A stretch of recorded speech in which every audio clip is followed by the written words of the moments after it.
Hello, I'm Tom Pennington, and I currently serve as Triangle's Executive Director. I'm into my 5th month with Triangle, and it's been a busy but very exciting experience. The Triangle National Council and staff have been incredibly helpful, and there are a lot of great programs and ideas in the pipeline as we prepare for the convention this summer in Phoenix. One of the most important things I can do as Triangle Executive is to communicate the work we're doing and respond to your questions and concerns. One idea to help accomplish this is periodic videos to talk about priorities and answer questions you submit. I hope the result is greater knowledge and understanding of Triangle and the people and programs working with our alumni and actives. Just a bit of background on me. I've spent my professional life in the fraternity community as a campus Greek advisor, a fraternity director of chapter services, and the executive for both the National Fraternity Foundation and International Leadership Program. I've also served on my fraternity's National Council. The campus Greek community is changing pretty rapidly.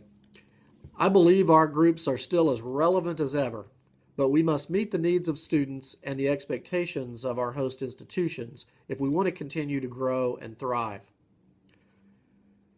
Campus leaders I've talked to confirm that campuses today are keeping balance sheets on every chapter. Good grades and graduation rates, involved alumni volunteers, campus leadership, and service to the community make a group an asset. Risk management problems, low retention, hazing, drugs, or poor housing make a chapter a liability. Because chapters are run by undergraduates, we're going to have some slip-ups. If we're an asset chapter, these will be seen as just that, a slip-up, not indicative of the chapter's true culture. And we'll have the school's support to work with the chapter and get them back on track. But if the chapter's already a liability, many colleges will simply demand the chapter be closed. They don't have the people and programs to change the culture, so the response is to punish.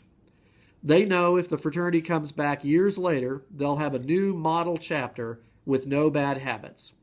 And frankly, the students won't know we're gone. The bright side is, I've found Triangle, because of its focus on STEM and architecture, tends to involve men who are smarter, more serious about grades and graduation, and who go on to great careers. That puts us in a very good position to benefit from the changes happening right now. In future videos, I want to talk about the strategic plan and two of our priorities for the future: alumni engagement and growth. I'd also like to do a quick tour of Triangle headquarters for those who've never visited. There's a wealth of history here to celebrate. But I want to keep these videos short, so let's get to a question. This question comes from one of our alumni volunteers at a college campus.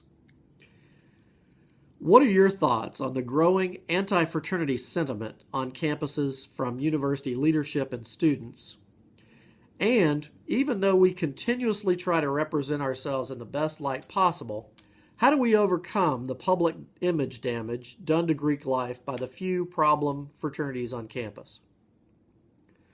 Well, if there is an anti-fraternity sentiment on your campus, it's likely to have resulted from an embarrassing incident or from a long period of misbehavior by one or many other fraternities. Unfortunately, a perfectly responsible Triangle chapter can get whitewashed with the same broad brush as the irresponsible groups. But I don't agree that colleges don't want or need fraternities. In studies done to measure differences between fraternity sorority students and the general student population, it was found that fraternity sorority members were more likely to have a higher GPA, persist at the campus until graduation, be employed within 6 months of graduation, and show a higher level of satisfaction with their college experience. In addition, it was shown that fraternity sorority members were much more likely to return to campus for alumni events and celebrations, volunteer for campus boards and committees, donate to the college at much higher levels than general students, and volunteer for community, religious, and political organizations.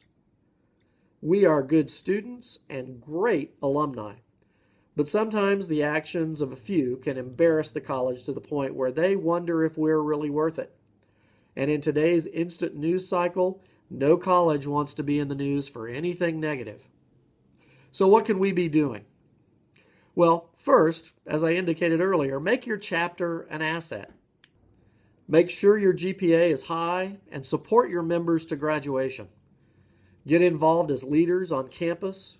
Create a relationship with your deans and faculty so they know you as people and not frat guys. Commit to significant service on the campus and in the community. We call that getting caught doing good.